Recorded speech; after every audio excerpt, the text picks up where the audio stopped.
ನಮಸ್ಕಾರ ಎಲ್ಲರಿಗೂ ಯಶಸ್ವಿ ಕನ್ನಡವಾಣಿ ಯೂಟ್ಯೂಬ್ ಚಾನಲ್ಗೆ ಸ್ವಾಗತ. Welcome everyone to Yashaswi Kannadavani YouTube channel. ಇವತ್ತು ನಾವೇನು ಮಾಡ್ತಾ ಇದ್ದೀವಿ, ಇವತ್ತು ನಾವು 9ನೇ ತರಗತಿಯ ಸಿರಿ ಕನ್ನಡ ಟೆಕ್ಸ್ಟ್ ಬುಕ್ನಿಂದ ಒಂದು ಪದ್ಯವನ್ನು ಮಾಡ್ತಾ ಇದ್ದೀವಿ. We are going to do a poem from a 9th standard Siri Kannada text book. ಯಾವ ಪೋಯಮ್? ಪೋಯಮ್ ನಂಬರ್ 2, ಪಾರಿವಾಳ. So this is the poem that we are going to do today. Fine. So ಈ ಪದ್ಯವನ್ನು ಬರೆದವರು ಯಾರು? ಈ ಪದ್ಯವನ್ನು ಬರೆದವರು ಸು ರಂ ಎಕ್ಕುಂಡಿ. ಓಕೆ. ಸೊ ಪಾರಿವಾಳ ಅಂದರೆ pigeon. So what is this poem all about? Before going to that, there is a small one box ide pravesha, and before entering to the poem, so we'll see what is the summary of this. Kannada ಸಾಹಿತ್ಯ ಪ್ರಕಾರಗಳಲ್ಲಿ in the literature, Kannada literature, ಕವನಗಳು ಸಹೃದಯರನ್ನು ರಂಜಿಸುತ್ತದೆ. ಕವನ is a short poems. ಅದರಲ್ಲಿ ಕಥನ ಕವನಗಳು ತುಂಬ ಮಹತ್ವದ್ದಾಗಿದ್ದಾವೆ. ಕಥನ is a story, ಕವನ is a poem. The poem which includes a story, it has a very significant role. It is a very different one, and it is a very attractive also. ಕವನದ ಮುಖಾಂತರವೇ ಒಂದು ಘಟನೆಯನ್ನು, so through the poem they'll convey a story, they convey an incident that is happened, or any story, the moral story, it can be any kind of a story will be conveyed to the reader through a poem. So idu ಕವನ. So ಇಲ್ಲಿ ಏನಿದೆ, okay, ಒಂದು ಉತ್ತಮ ಅಂತ್ಯವನ್ನು ಕಾಣಿಸಿ ಕೊನೆಯಲ್ಲಿ ಒಂದು ಒಳ್ಳೆಯ ಸಂದೇಶವನ್ನು. So at the end they will give a good message, like a moral stories. You will be having a good moral at the end of the story. You should do good, be good, do not lie. ಈ ಥರ ಒಂದು ಸಂದೇಶ ಅಂದರೆ message ಇರುತ್ತೆ. ಇದು ಕವನಗಳಲ್ಲಿ. So ಅನುಭವದ ನುಡಿಮುತ್ತನ್ನು ನೀಡುವುದು ಕವನಗಳ ಲಕ್ಷಣವಾಗಿದೆ. ಸೂರಂ ಎಕ್ಕುಂಡಿ ಅವರು ಕವನಗಳನ್ನು ರಚಿಸುವಲ್ಲಿ ಯಶಸ್ವಿಯಾದ ಕವಿಗಳಾಗಿ ಪ್ರಸಿದ್ಧರಾಗಿದ್ದಾರೆ. So this poet is one of the famous poet who is very good in this kind of a kavana. Let's come to the poem. ದಟ್ಟ ಕಾಡಿನಲ್ಲೊಂದು ಹೆಮ್ಮರದ ಹೊದರಿನಲ್ಲಿ ಇರುತ್ತಿತ್ತು ಪುಟ್ಟ ಸಂಸಾರ ಹೂಡಿ, ಮುದ್ದು ಬಿಳಿ ಪಾರಿವಾಳಗಳ ಜೋಡಿ. ದಟ್ಟವಾದ ಕಾಡಿನಲ್ಲಿ, ಇನ್ ಅ ಡೆನ್ಸ್ ಫಾರೆಸ್ಟ್, ದಟ್ಟ ಅಂದರೆ ಡೆನ್ಸ್, ಕಾಡು ಅಂದರೆ ಫಾರೆಸ್ಟ್ ಅಲ್ಲಿ, ಒಂದು ಕಾಡಿನಲ್ಲಿ ಒಂದು ಹೆಮ್ಮರ ಹಿರಿದಾದ ಮರ, the huge tree, the big tree. ಹೊದರಿನಲ್ಲಿ ಅಂತ ಒಂದು ಪೊದರೆಯಲ್ಲಿ, ಒಂದು ಸ್ಮಾಲ್ ಗೂಡಿನಲ್ಲಿ, ಇನ್ ಅ ಸ್ಮಾಲ್ ಪ್ಲೇಸ್ ಇರುತ್ತಿತ್ತು. there lived a ಪುಟ್ಟ, a little, ಸಂಸಾರ, a family. ಮುದ್ದು ಅಂದರೆ ಕ್ಯೂಟ್, ಬಿಳಿ, a white, ಪಾರಿವಾಳಗಳ ಜೋಡಿ. a family of a pigeon was living in a huge tree in a dense forest. ಹಗಲಿರುಳು ಜೊತೆಗೂಡಿ, ಹಗಲು ಪ್ಲಸ್ ಇರುಳು, ಹಗಲು ಇಸ್ ಅ ಡೇ, ಇರುಳು ಇಸ್ ಅ ನೈಟ್. ಹಗಲಿರುಳು in the day and night, ಜೊತೆಗೂಡಿ, ಟುಗೆದರ್, ಬಾಳಿದವು, ದೆ ಲೀವ್ಡ್, ಈ ಜೋಡಿ, ದಿಸ್ ಕಪಲ್.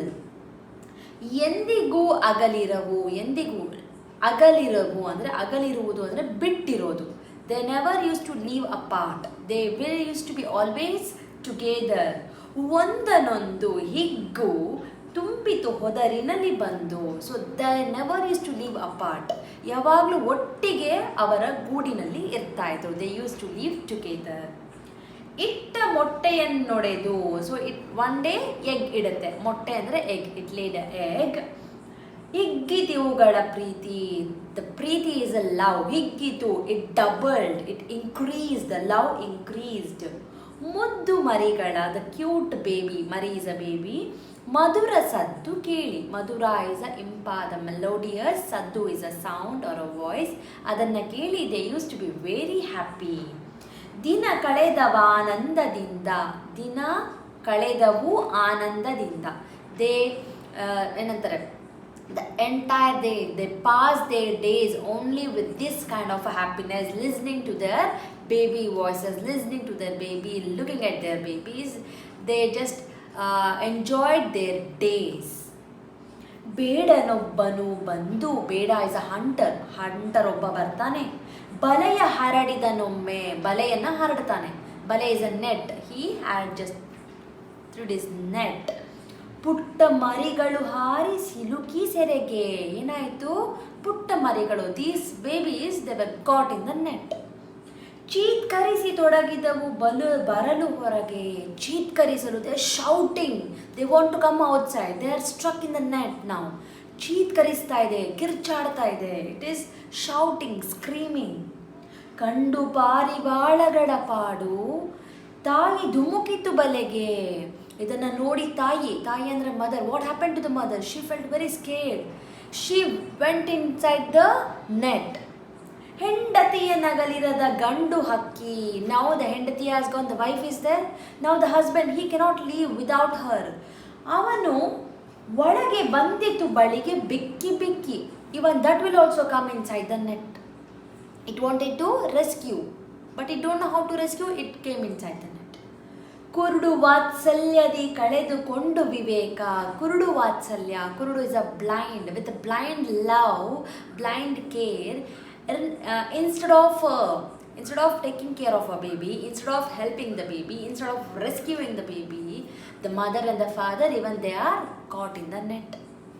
ಬಲೆಗೆ ಬಿತ್ತು. ಕಳೆಯಿತು ವಿವೇಕ. The buddhi, the intelligence, or the timing, ಏನಂತಾರೆ, ಆಲೋಚನೆ, the thinking, they lost their thinking just because of a blind love. ಬಲೆಗೆ ನುಗ್ಗಿದ ಪಾರಿವಾಳ ಹಿಂಡು.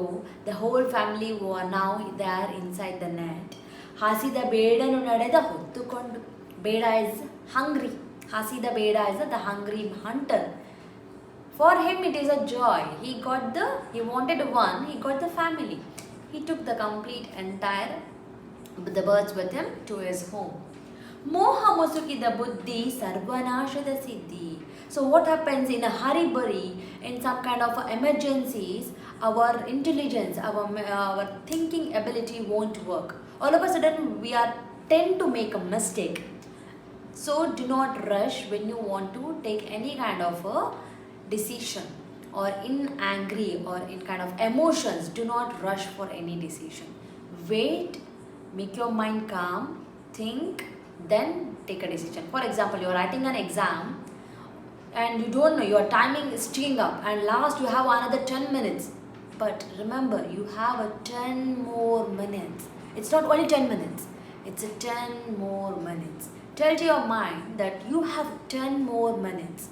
Think for 1 minute very cautiously, easily, and you got another 9 more minutes to write. Then you can finish your paper. What happens if you are in hurry-burry? You won't even think properly. You will be like, oh, 10 minutes, 10 minutes. Teacher will come and you will take the paper, In that hurry-burry, you won't even think. Your mind is stressed, tension. Then even though you know the answer, you will miss out the answers. So never ever rush your mind in any kind of emotions. Whether it will be too happy or too sad or angry, or you're stuck up, you're like scared, you're in a fear. Do not take decisions in your emotions. Let your mind calm. Then you can take a perfect decision. Believe it will take only a 30 to 60 seconds to make your mind calm. But the 60 seconds will help you a lot in your further decision, right? So this is what the poet is saying here. Moha musukida buddhi.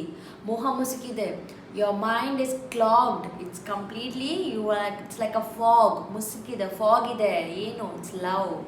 You're not able to decide what next. Anta. ವ್ಯಾಮೋಹವನ್ನು ತೊರೆದು ಬಾಳಬೇಕು.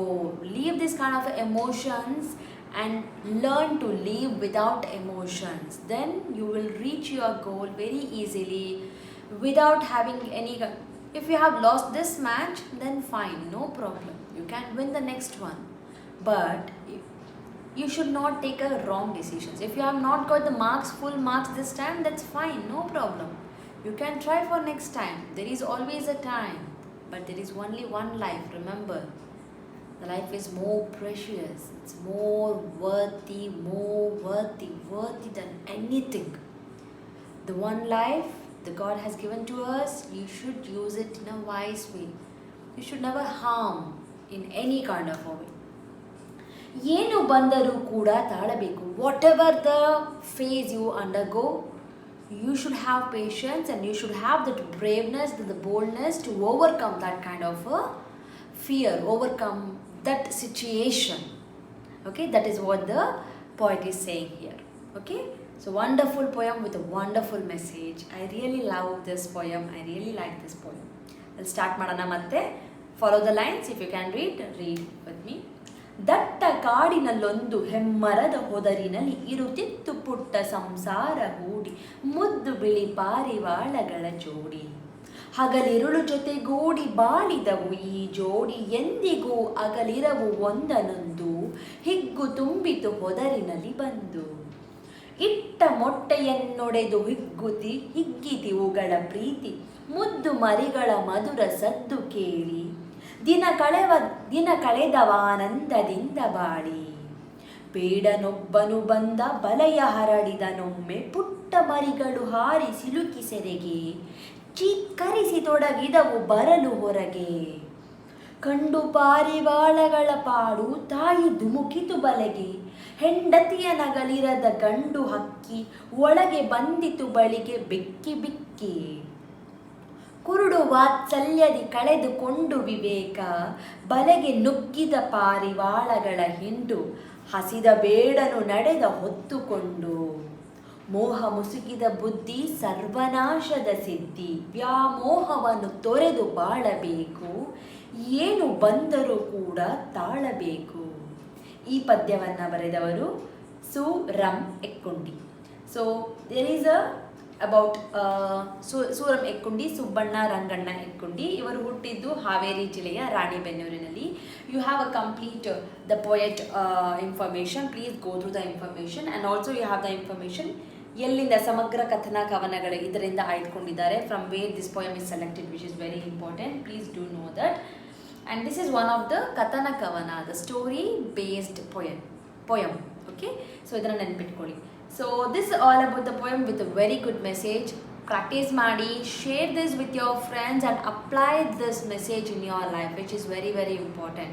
It is not just for your exam, this is for your life. In the entire life you should follow this message. Okay, so share with your friends, share ಮಾಡಿ, whatever you have learned, share that one. It's need not to be that you have to share the same video. ನಿಮ್ಗೆ ಏನು ಗೊತ್ತಿದೆ ಅದನ್ನು ನೀವು share ಮಾಡಿ, which will help you to gain your knowledge.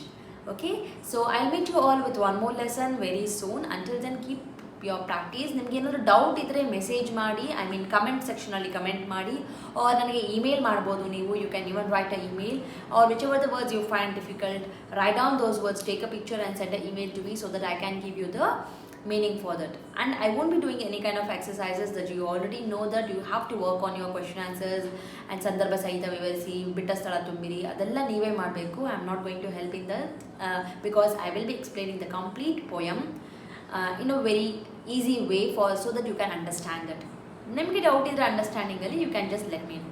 Okay, so thank you so much. Like ಮಾಡಿ, share ಮಾಡಿ, ಹಾಗೂ subscribe ಮಾಡಿ ಯಶಸ್ವಿ ಕನ್ನಡವಾಣಿ ಯೂಟ್ಯೂಬ್ ಚಾನಲ್ಗೆ ಅಂತ ಹೇಳ್ತಾ, and ask your friends also to subscribe to the channel so that even they will get a good messages and good information, and they will also get helpful from these videos anta helta.